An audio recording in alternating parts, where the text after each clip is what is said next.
അങ്ങനെ പിന്നീട് ഈ കുട്ടി അങ്ങനെ വളർന്നു. പിന്നെ ഈ കുട്ടിക്ക് ഏകദേശം ഒരു 10-13 വയസ്സ് ആയ ഒരു സമയത്ത് ഇബ്രാഹിം നബിക്ക് അടുത്ത കൽപ്പന വരികയാണ്. നിന്റെ മകനെ നീ ഏറ്റവും ഇഷ്ടപ്പെടുന്നു, നീ ആ മകനെ ദൈവത്തിന്റെ പ്രീതിക്കായിട്ട് കുരുതി കൊടുക്കുക, അതായത് ബലിയർപ്പിക്കുക എന്നൊരു കൽപ്പന ഇബ്രാഹിം നബിക്ക് വരികയാണ്. അങ്ങനെ ഇബ്രാഹിം നബി ഇസ്മായിൽ നബിയെ കൂട്ടിക്കൊണ്ട് ബലിയർക്കാൻ വേണ്ടി കൊണ്ടുപോവുകയാണ്. ഇസ്മായിൽ നബി പറയുന്നുണ്ട്, ദൈവത്തിന്റെ ഇഷ്ടം അതാണെങ്കിൽ അത് അതുപോലെ തന്നെ ചെയ്തു കൊള്ളുക എന്ന് ഇബ്രാഹിം നബിയുടെ അടുത്ത് പറയുന്നുണ്ട്. ഈ സമയത്ത് ഇസ്മായിൽ നബിക്ക് ഏതാണ്ട് 13 വയസ്സും ഇബ്രാഹിം നബിക്ക് 95 വയസ്സുമാണ്. ആ സമയത്ത് മക്കളായിട്ട് ഇസ്മായിൽ നബി മാത്രമേ ഉള്ളൂ.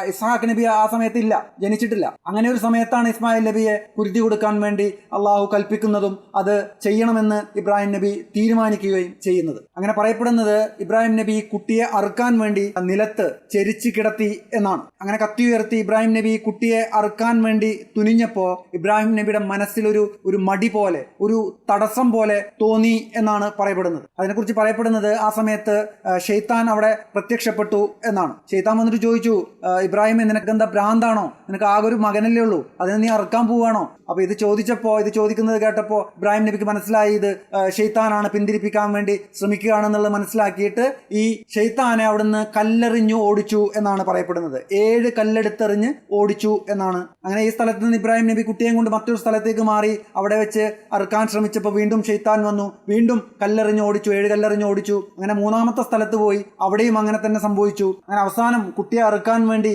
ഇബ്രാഹിം നബി കത്തി ഉയർത്തി താഴ്ത്തുന്ന സമയത്ത് റബ്ബിന്റെ കൽപ്പന വന്നു, മതി, കത് സദ്ദഖ്ത റുഅ്യ, ഞാൻ ഉദ്ദേശിച്ച കാര്യത്തിൽ നീ വിജയിച്ചിരിക്കുന്നു എന്ന് റബ്ബിന്റെ കൽപ്പന വരികയാണ്. അങ്ങനെ പിന്നീട് ആ കുട്ടിക്ക് പകരമായി കൊണ്ട് ഒരു ആടിനെ റബ്ബ് ഇറക്കി കൊടുക്കുകയും അതിനെ ബലിയർപ്പിക്കാൻ വേണ്ടി ഇബ്രാഹിമിനോട് കൽപ്പിക്കുകയും ചെയ്തു എന്നാണ് പറയപ്പെടുന്നത്.